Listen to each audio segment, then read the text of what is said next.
오늘 표제를 보니까 다윗의 시다. 아, 이것이 다윗의 시구나 하는 것을 알게 하고, 우리가 늘 되뇌이는 것이지만은 인도자를 따라, 개역성경에서는 영장을 따라, 이 인도자라고 하는 것은 오늘날 뛰어난 지휘자의 지휘를 따라서, 인도를 따라서 부른 노래, 이것이 인도자라고 지금 소개하고 있습니다. 히브리어는 라무나체 아흐라고 하는 그런 단어죠. 그리고 시편 19편을 신학자들이 무신론을 반박하는 데 있어서 이 시편만한 것이 없다, 신학자들이 그렇게 소개하는 시가 시편 19편이에요. 그리고 신학자들은 또 말하기를 참 위대하고도 뛰어난 서정이 깊은 시다. 이런 시는 참 다시 없는 시구나, 이렇게 평가를 내렸습니다. 과연 그런가? 오늘 말씀을 살펴보도록 하겠습니다. 1절을 볼까요? 하늘이 하나님의 영광을 선포하고 궁창이 그의 손으로 하신 일을 나타내는도다. 여기 하늘이래요. 이 샤마임이라고 하는 이 히브리 단어는 두 가지 의미를 가지고 있어요. 하나는 뭐냐 하면 해와 달과 별들을 품고 있는 하늘이에요.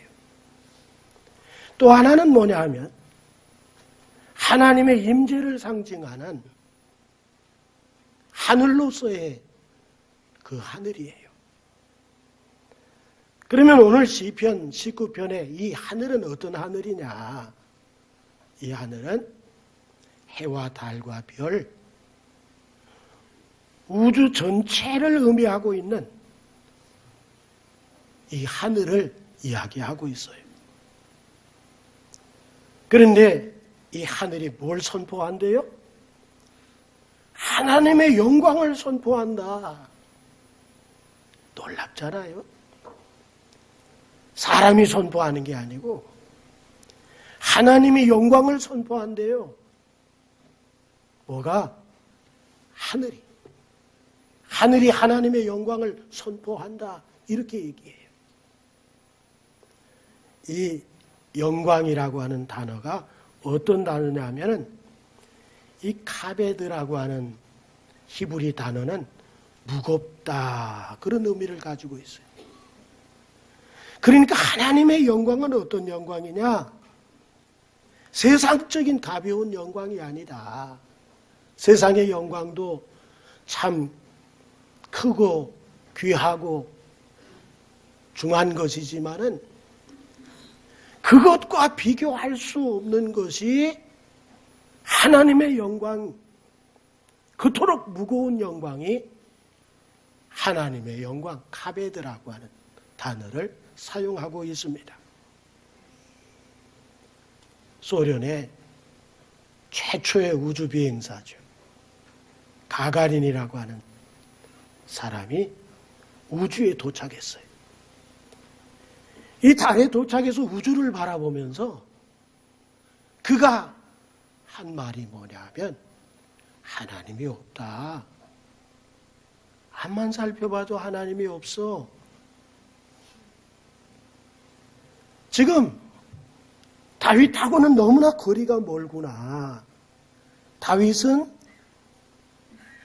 하늘 그 자체가, 그 우주, 해와 달과 별들이 가득 차 있는 그 하늘, 그 우주. 이야, 정말 아름다운데? 이건 누가 만들지 않으면 절대로 이런 작품이 나올 수 없다. 그래서 다윗은 하늘이 하나님의 영광을 선포합니다. 이렇게 말했는데 가가린은 하나님을 찾은 거예요. 하나님이 보이도록 있는 분이 아니잖아요. 예? 다윗은 하나님이 만든 작품을 통해서 하나님을 보는데 그 놀라운 세계를 구경하면서도 하나님이 없다고 얘기를 한 거죠. 이와는 다르게 미국의 우주비행사 존 글렌은 달에 도착해서 우주를 보면서 이 천체를 보면서 야, 하나님의 영광으로 가득 차 있습니다. 하나님이 아니고는 이런 일이 일어날 수가 없습니다. 고백을 한 거예요. 다윗과 같은 고백을 했다는 거죠. 그러나 우리 주변에서 볼 수 있는 것은 하늘에 있는 해와 달과 별을 사람들이 신으로 숭배를 하잖아요. 안타깝죠? 이 하나님이 만드신 것인데 하나님이 만드신 것을 신이라고 빌고 섬긴다는 거죠. 그 다음에 또 뭐라고 얘기합니까? 궁창이 그의 손으로 하신 일을 나타낸다. 궁창을 얘기해요. 이 하라키아흐라고 하는 이 단어는 하늘은 하늘이지만은 아주 넓은 하늘, 이걸 말하는 단어예요. 이 넓은 공간에서 이 궁창이 나타내주고 있는 것이 뭐냐? 하나님이 창조하셨다. 하나님이 만드셨다. 이걸 궁창이, 하늘이, 해와 달과 별, 은하계가 이걸 계속적으로 말해주고 있다는 거예요. 그런데 어떤 이들은 그것들을 하나님보다 더 숭배하는 어리석음에 있잖아요. 2절을 볼까요? 날은 날에게 말하고 밤은 밤에게 지식을 전하니. 다윗은 1절에서 하나님의 창조 세계를 대표하는 하늘에 대해서 이야기를 하더니 이번에 2절에서는 우리가 늘상 경험하는 거죠. 낮과 밤이 교체되어지는 것. 늘상 우리가 경험하잖아요. 늘상 반복되는 낮과 밤이 누구를 얘기한대요? 하나님에 대한 지식을 전해준대요. 예? 하나님이 이렇게 낮을 주셨고 밤을 주셨다. 여기 말하고 이 말의 의미는 뭐냐 하면 분출하다, 드러내다, 그런 의미예요. 그러니까 낮은 낮에게 뭘 드러내요? 하나님 영광을 드러내. 하나님 창조하셨음을 드러내. 이게 낮이 하는 일이라는 거죠. 그리고 매일처럼 반복되어지는 밤 역시 낮처럼 하나님의 영광을 드러내고 하나님의 창조하심을 드러낸다. 이게 시편 다윗이 노래한 내용이에요. 이처럼 자연세계를 통해서 다윗은 뭘 봅니까? 하나님의 무거운 영광을 보는 거야. 또 무엇을 봅니까? 하나님의 창조하신 세계를 보는 거예요. 이와는 다르게 세상 사람들은 낮이니까 일해야지, 밤이니까 자야지, 그냥 그 정도로 지나치잖아요. 그러나 믿음의 사람들은 어떻습니까? 해가 동쪽에서부터 쫙 떠오를 때 저 해를 하나님이 창조하셨구나. 하나님, 저렇게 우기를 승천하는 저 태양처럼 하나님께서 내 삶에도 저렇게 떠오르는 태양과 같이 되게 해주세요. 우린 하나님께 그 창조하신 조물주에게 기도하잖아요. 서쪽으로 기울어져 가는 낙조를 보면서 그 붉게 물든 그 하늘이 얼마나 아름다운지 몰라요. 야, 정말 아름답구나. 하나님께서 내 생에 마무리를 질 때 저 서편에 지는 낙조와 같이 내 삶도 그렇게 아름다웠으면 좋겠다. 하나님 그렇게 해주세요. 우리 그렇게 하잖아요. 그러나 하나님이 없는 사람들은 어때요? 떠오르는 태양을 보고 기도를 하잖아요. 지어 내려가는 태양을 보면서 거기서 소원을 아뢰잖아요. 낮과 밤이 하나님의 영광과 하나님의 창조 세계를 드러내는 것처럼 3절에서 뭐랍니까?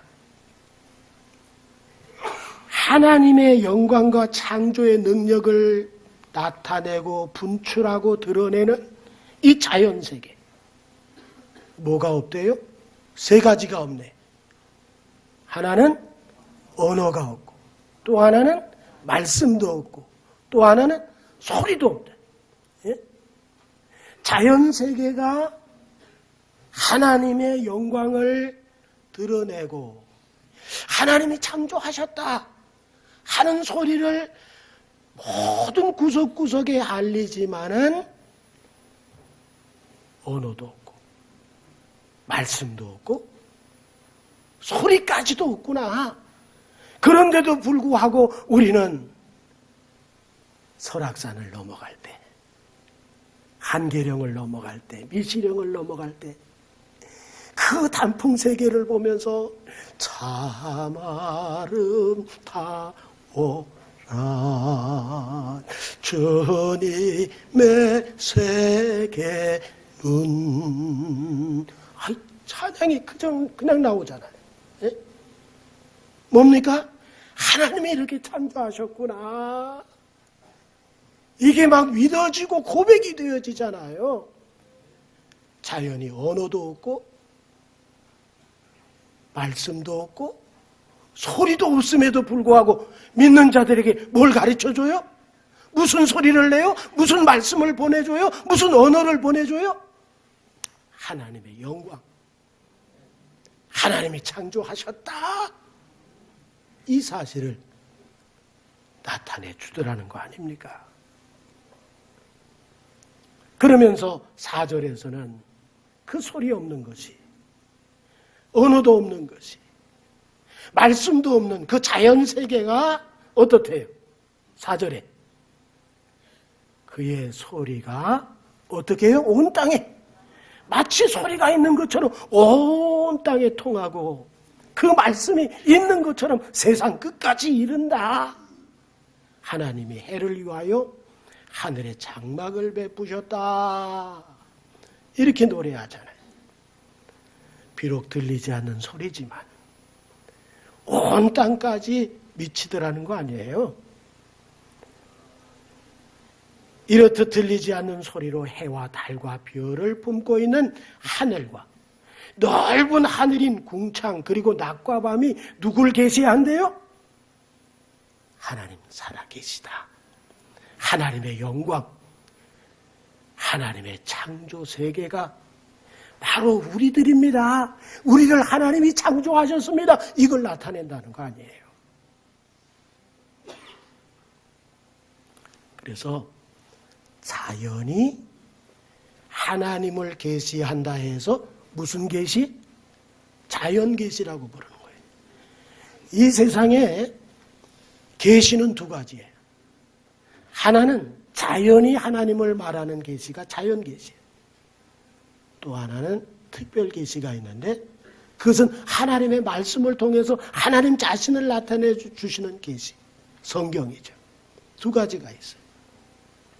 그러니까 오늘 성경 속에서 지금 다윗이 노래하는 그 자연, 하늘과 낮과 밤 이런 세계들을 통해서 누굴 계시하는 거예요? 하나님의 영광과 하나님이 창조하셨음을 분출하는 거예요. 터뜨리는 거예요. 드러내는 거예요. 이게 자연 계시라는 거죠. 언어도 없고 말씀도 없고 소리도 없는데도 불구하고 이런 일을 자연이 하고 있다는 거죠. 그 다음에 뭡니까? 하나님은 해를 위해서 하늘에 장막을 펴셨다. 이렇게 말씀하잖아요. 장막을 베푸셨다. 여기 베푸셨다. 히브리어 삼이라고 하는 단어인데 이 삼, 이 단어는 세우다, 놓다 그런 의미를 가지고 있어요. 그러니까 지금 하늘에 태양이 지금 떠올라 있잖아요. 하늘의 장막을 만드신 분이 누구시라는 거예요? 하나님이시다. 이걸 지금 시편 기자 다윗이 노래하는 거예요. 그 당시 블레셋을 비롯한 이방의 나라들이 바람의 신, 비의 신, 태양의 신, 요 하나를 가지고 있는 신이 바알이라는 거야. 블레셋을 비롯한 주변의 국가들이 바알 신을 섬겨요. 뭘 섬기는 거예요? 태양을 섬기는 거예요. 그런데 하나님께서는 그 태양을 하늘 장막에 심어 놓으셨다. 누가 센 거예요? 누가 높은 거예요? 하나님이 높으시고 하나님이 위대하시고 그 태양을 만드신 그 하나님이 영광을 받으시는데 그 영광은 무겁다. 세상에 그 어떤 것과 견줄 수 없는 무거운 그 무거운 영광이 하나님의 영광이다. 5절을 보세요. 이제 서정의 꽃이죠. 이런 표현이 세상에 어디 있을까? 아마 우리가 시를 많이 읽어도 이런 시는 못 봤을 거예요. 해는 그의 신방에서 나오는 뭐와 같아요? 신랑과 같고 그의 길을 달리기 기뻐하는 장사와 같아요. 참 이런 표현 너무 놀랍잖아요. 해가 동쪽에서 쫙 떠오를 때 지금 다윗은 그가 신방에 있다가 나오는 신랑이 나오는 것처럼 그렇게 느껴지는 거예요. 그리고 그 태양이 쭉 한치 멈춤도 없이 계속 움직여 나가는 것을 마치 장사가 달리는 것과 같구나. 이렇게 표현을 하고 있는 거죠. 이어진 6절을 보세요. 하늘 이 끝에서 나와서 하늘 저 끝까지 운행하며 그의 열기에서 피할 자가 없도다. 누가 운행하고 계시는 거예요? 하나님. 잠시 멈춘 적 있죠? 언제예요? 이 과학자들이 잠시 시간이 비더라는 거잖아요. 그 시간이 어디서 나왔느냐 하니까 여호수아가 아말렉과 싸울 때 해야 멈춰라, 달아 멈춰라. 잠시 멈춘 적이 있었거든. 거기서 찾아냈대. 성경에서 과학자들이 얼마나 놀라워요. 해가 이 끝에서 저 끝까지 이렇게 운행하는 거 정말 놀랍잖아요. 그의 열기에서 피할 자가 없도다. 우리가 태양을 맞을 때 어떤 사람은 맞고 어떤 사람은 안 맞나요? 바깥에서 있으면서 태양이 떠오르면 누구에게나 다 그 태양의 온기와 열기를 다 느끼잖아요. 이렇게 하신 분이 누구라는 거예요? 하나님이시다. 그러니까 하나님의 창조의 지혜가 너무나도 놀랍다 하는 것을 이야기하고 있어요. 자, 7절을 볼까요? 여호와의 율법은 완전하여 영혼을 소성시키며 여호와의 증거는 확실하여 우둔한 자를 지혜롭게 하며. 지금까지 다윗은 자연이 하나님을 계시함에 있어서 서정적 표현을 동원해서 자연 계시를 노래하더니 이번에는 뭘 말하고 있는 거예요? 7절에 와서 여호와의 율법은, 여호와의 율법이 뭐예요?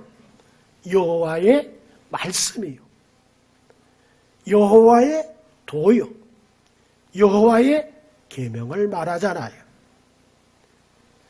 그러니까 1절로 6절에서 깨닫는 것을 한번 보세요. 거기에 주체가 하나님이시잖아요.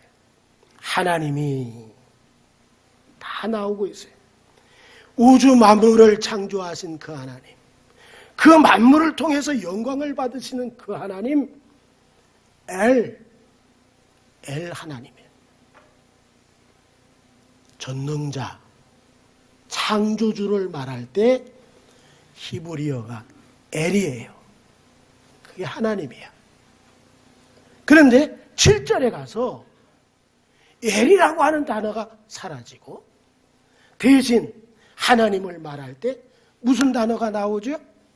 7절에 여호와, 여호와의 말씀, 에후와가 나오는 거예요.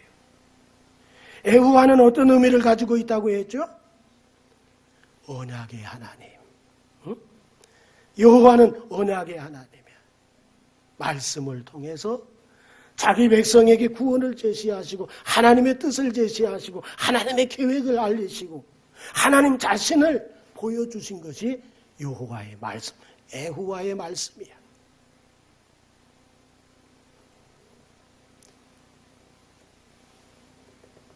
하나님께서 이스라엘 백성을 구원하시려고 누굴 찾아왔어요?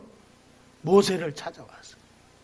그래서 자기소개를 하시잖아요. 하나님이 나는 누구라고요? 여호와라. 예? 자기를 소개하는데 자기를 여호와래요. 이 여호와는 어떤 의미를 가지고 있다고 했죠? 언약의 하나님. 응? 이 언약이 어디서 정식적으로 체결이 됩니까? 시내산에서 모세가 그 산 꼭대기에서 40일을 있다가 돌비를 받아가지고 나와가지고 그 돌비 하나님의 말씀이 곧 이스라엘 백성들이 지켜야 할 언약이야. 네? 자신을 소개할 때 이 말씀을 당신과 백성들과 지켜야 할 법도로 세우실 때 에후와로 나타나셨다. 그런데 언약의 여호와의 말씀, 그 증거가 주는 능력이 뭐래요? 사람의 영혼을 살리는 일에 완전하고 그래서요. 미련한 자를 지혜롭게 한다는데 확실하다 이렇게 말합니다. 여기 완전하여, 이 테미마라고 하는 단어는 완성하다, 끝내다 그거예요. 우리가 예수 믿고 구원받았습니다. 구원받을 것입니까? 장차 구원받을 것인가요? 구원받을지도 모르는 것입니까? 아니야. 완성이야. 주 예수를 믿을 때 너와 내 집이 구원을 받은 거예요. 이루어진 거예요. 완성이에요. 끝이 난 거예요. 이 사실을 선포하고 있는 거죠. 인간의 구원, 무엇이? 하나님의 말씀이 우리가 완전하게 구원받았음을 선포해 주더라는 거예요. 그렇지만 반면에 자연 계시는 어때? 장엄해요. 아름다워요. 놀라운 위엄을 가지고 있어요. 장각에 갔다 오셨죠? 제가 아주 소시적에 장가게를 한번 갔다 왔었어요. 그런데 그 장가게 그때는 몸이 좀 이렇게 났었어요. 지금은 많이 그 반쪽으로 났지만 그때 이랬을 때 그 장가게 그 산으로 올라가는데 이 가마꾼들이 있어요. 대나무로 만든 그 가마. 아저씨는 무거워서 못 가. 여기 타야 돼. 정말 못 가겠더라고요. 가다가. 그래서 거기 탔지요. 그랬더니 이게 보통 맛이 아니야. 대나무가 흔들릴 때마다 출렁출렁 하면서 그 꼭대기까지 갔어요. 그게 10,000원인 줄 알고 내니까 10,000원, 20,000원 내야 된대. 그래서 아저씨는 무거워서 10,000원 더 내야 돼. 그런 적이 있었어요. 그 장가게를 보니까 이야, 세상에 하나님이 작품이 너무 놀라워. 어떻게 그렇게 까마득한 그 절벽, 그 산 모습들 정말 장엄하기가 이를 데가 없어요.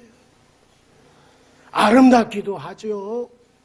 놀라운 위엄을 가지고 있어요.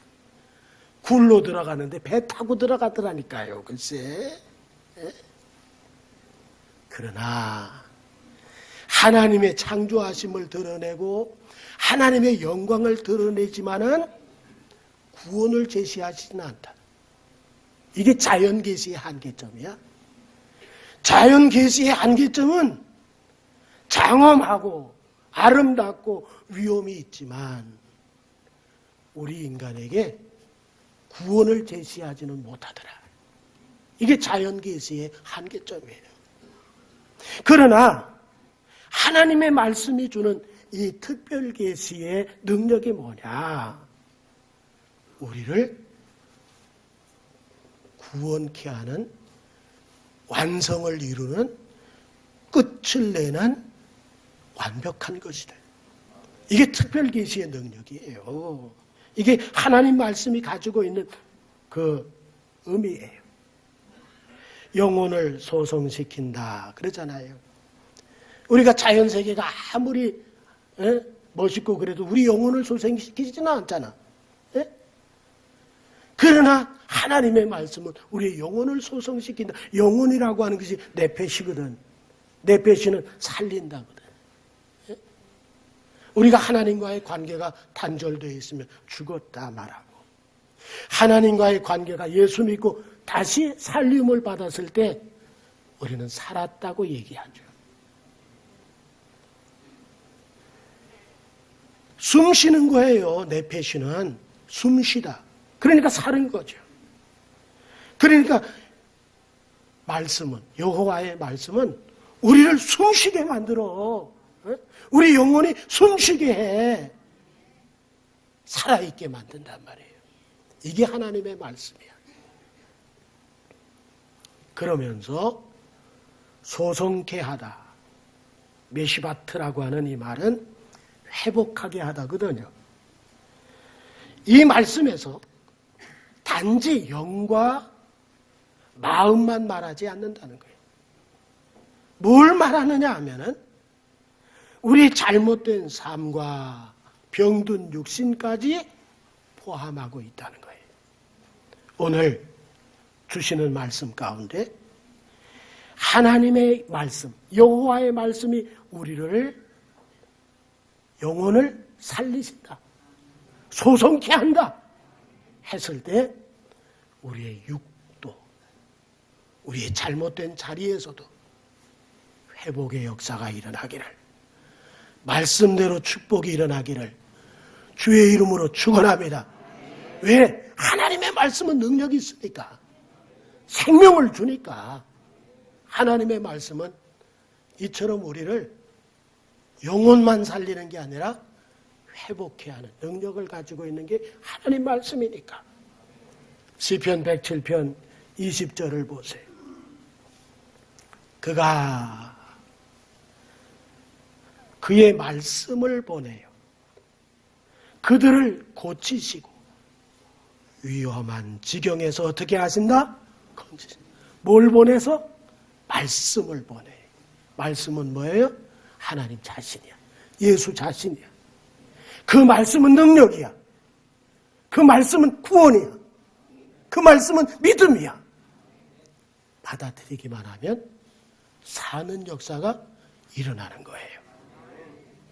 백부장이 예수님 찾아왔잖아요. 자기 하인이 중풍병으로 죽게 생겼어요.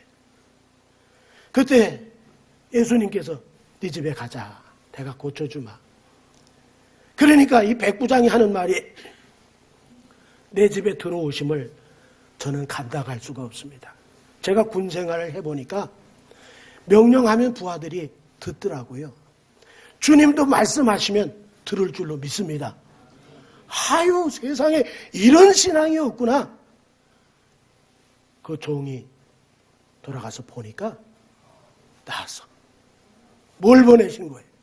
말씀을.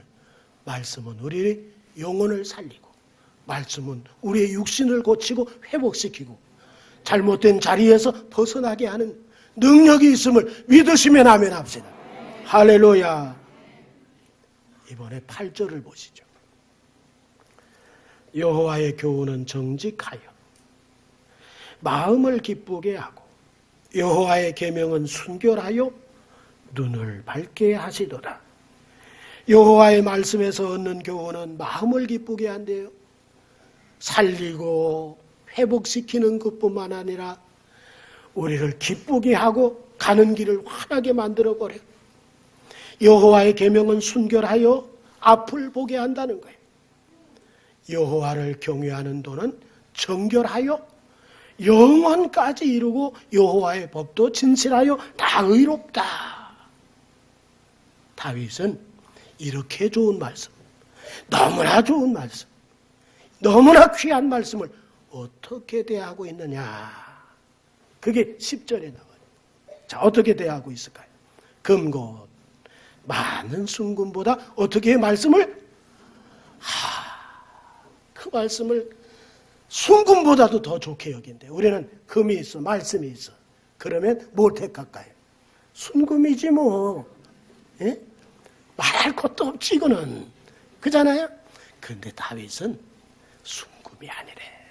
순금보다도 더 귀한 말씀이 내 것이 되기를 원합니다. 그랬다는 거 아니에요. 그렇게 사모했대. 꿀과 송이꿀보다 더 달다. 말씀을 읽은 자만이 알 수 있어. 말씀을 읽게 되면 자, 이렇게 맛있을 수가 있구나. 맛있어. 너무 맛있어. 맛있어도 너무 좋아. 이게 하나님 말씀이야. 여태까지 한 번도 안 읽어본 분이 여기 계실 거야. 예? 근데 이제 읽어보세요. 읽어보면 정말 송이꿀보다 더 달라잖아요. 11절에서는 또 주의 종이 이것으로 경고를 받고 이것을 지킴으로 상이 큽니다. 12절에서는요. 자기 허물을 등이 깨달을 자 누구리요. 나를 숨은 허물에서 벗어나게 하소서. 숨은 허물에서 벗어나게 하는 것이 뭐예요? 하나님 말씀이야. 13절을 보세요.